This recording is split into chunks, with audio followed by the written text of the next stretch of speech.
If you've ever tried to farm or grow a garden on some ground that has not been tilled in many years, you'll know it's very difficult. Well, I'm here in Georgia. We have a lot of Georgia red clay, and amongst that clay we also have some very large rocks. I did a little digging here just to kind of get an example of what is in here. It looks like concrete. But in any case, this ground has not been tilled for at least 30 years.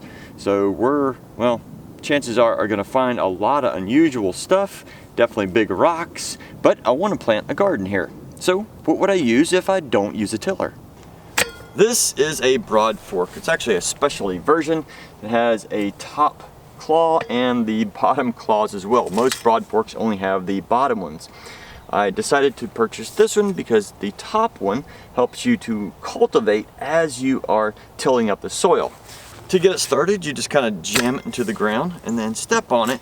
If the ground has not been tilled or for a long time, make sure you don't go all the way down. And then you just kind of pry back on it and then try again. Push down on it a little bit and do it again. You just got to do it a couple times to get it good and started. Then you can start getting quite deep in there. And as the bottom soil comes up, or bottom forks comes up, it hits those top forks and helps to till it and cultivate it at the same time.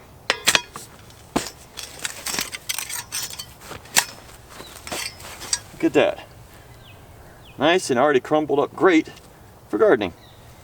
Now keep in mind that most of this ground has had grass on it a majority of the last 30 years, but if you happen to have some really dry soil like this right here, sometimes a broad fork won't work. You may need to get an initial shovel in here and work that a little bit before you bring the broad fork over to it so you don't bend any of its little fangs or teeth or claws, whatever you want to call it.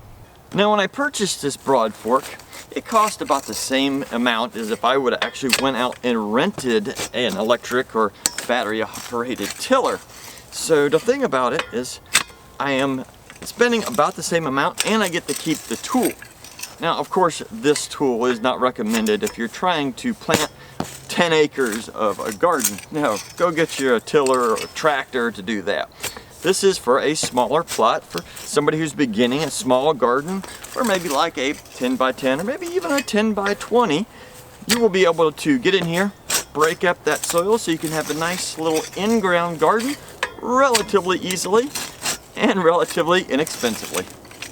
I like the design of this particular broad fork because all of these little forks look almost like claws. They kind of go through the soil relatively easily, but I also like how they're reinforcedly bent in certain areas to give them strength.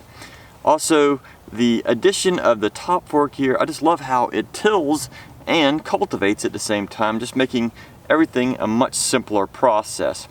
All of the welds on this appear to be in nice good shape and put together well overall.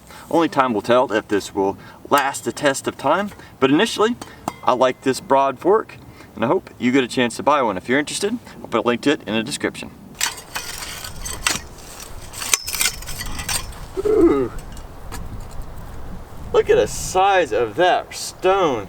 It pulled it up without any problem, didn't bend any of the teeth. Oh yeah, that's a pretty good setup. Wow.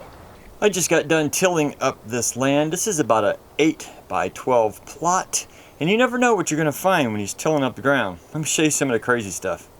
I found a bunch of large roots, I'm guessing from a tree, even though the closest tree is over 50 feet away, so it's surprising how far roots will stretch. And of course I came across a ton of rocks. Look at the size of that one and that one. My goodness, they're huge under here. So rocks are definitely something you're going to encounter, especially if the soil has never been tilled before. And this might look like rocks, but it's not. This is actually concrete. There was concrete under the ground right here. I'm guessing from a nearby building. They just threw some of the excess concrete here, but you never know. Wherever you're going to garden, you might find big blocks of concrete too. Overall, it took less than an hour to till up this ground.